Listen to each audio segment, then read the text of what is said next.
अन्य समाचारों खातर में चालती गड़बड़ मुद्दे सरकार एक्शन में आवे छे। 2 विक्रेताओं परवाना रद्द और 5 लाइसेंस सस्पेन्ड कर देवामां आव्या छे। 18 जिल्लाना खातरना वेचाण केन्द्रों पर 56 टीमोए तपास हाथ धरी। 3 दिवसमां 500 जेटला केन्द्रों पर अधिकारीओए तपास करी हती। 86 विक्रेताओने शोकोज नोटिस अपाई छे। रजिस्टर न राखी बिल वगर खाता वेचाता केन्द्र जे छे तेनो परवानो रद्द करायो छे। मेहता बोटर्स नामना केन्द्र पर 500 बेग गुम छे। तो कलाणा खेत उत्पादक सहकारी मंडळीनो परवानो पण रद्द करवामां આવ્યો છે।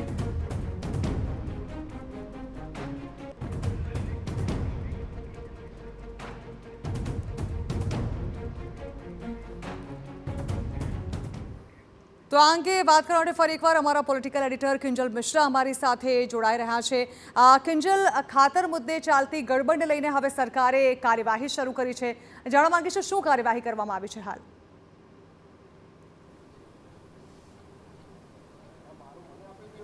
જાણા કાર્યવાહી શરૂ થઈ છે, પરંતુ સવાલ અહીં ઊભો થઈ રહ્યો છે કે આ જે ખાતર છે, ખાતરની કાળાબજારી થઈ રહી હતી, તો આ કાળાબજારી એ કોઈ નવો મુદ્દો નથી। સરકારને આ બાબતનો ખ્યાલ હોતો જ હોય છે।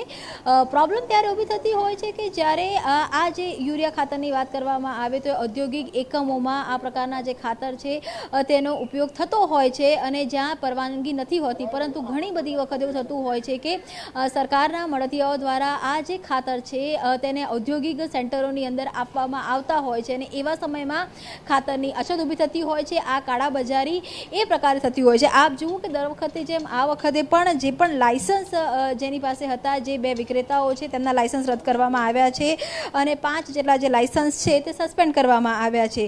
મહેતા મોટર્સની વાત કરવામાં આવે કે પછી તેની સામે જે તપાસ કરવામાં આવી હતી કે જેમાં 500 બેગો ખૂટતી હતી અને રજીસ્ટ્રેશન કરવામાં જ નહોતું આવ્યું, તો તેના જે લાયસન્સ છે તે રદ કરવામાં આવ્યા છે। એ રીતે જ કલાણ ખેત ઉત્પાદક સહકારી મંડળીનો જે પરવાનો છે તે રદ કરવામાં આવ્યો છે। ત્યાં પણ જે બેગો હતી, 900 થી વધારે બેગો હતી, એ ખૂટતી હતી।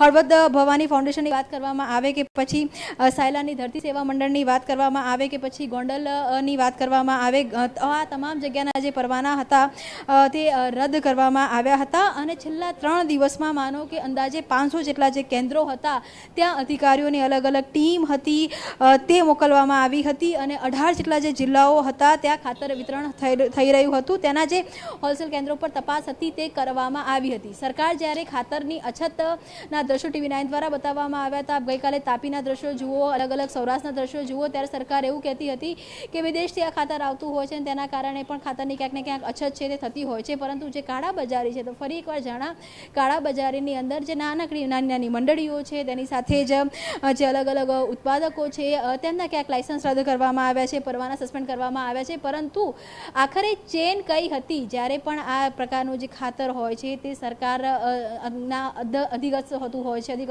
અને ત્યારબાદ આ ખાતરનું વિતરણ થતું હોય છે, તો મોનિટરિંગ કેમ નહોતું, એ ઇન્સ્પેક્શન કોણ કરતું હતું, એ ચેન કઈ હતી તેની પર હજુ સુધી કોઈ તપાસ નથી થઈ, કેમ કે રાજ્યમાં હોબાળો થયો, કાળાબજારી થયા હોવાના પુરાવા આવ્યા અને ખાતરની ઘટની બૂમ ન માત્ર સૌરાષ્ટ્રથી, મહત્વની વાત એ પણ છે કે સૌરાષ્ટ્રથી જે કહી શકાય કે મંત્રી પોતે પણ સૌરાષ્ટ્રથી આવે છે અને જે ઘટના સૌથી વધારે જે વિરોધ આવ્યો એ સૌરાષ્ટ્રનો નોંધાયો, ત્યારે અત્યારે એક્શન લેવામાં આવ્યું છે, પરંતુ એક્શન લેવામાં પણ અત્યારે જે મંડળીઓ છે તેને તેના પરવાના છે તે રદ કરવામાં આવ્યા છે, લાયસન્સ છે રદ કરવામાં આવ્યા છે, પરંતુ આખી ચેનમાં કોણ કોણ સામેલ હતું તેનો હજુ પર્દાફાશ થવાનો બાકી છે।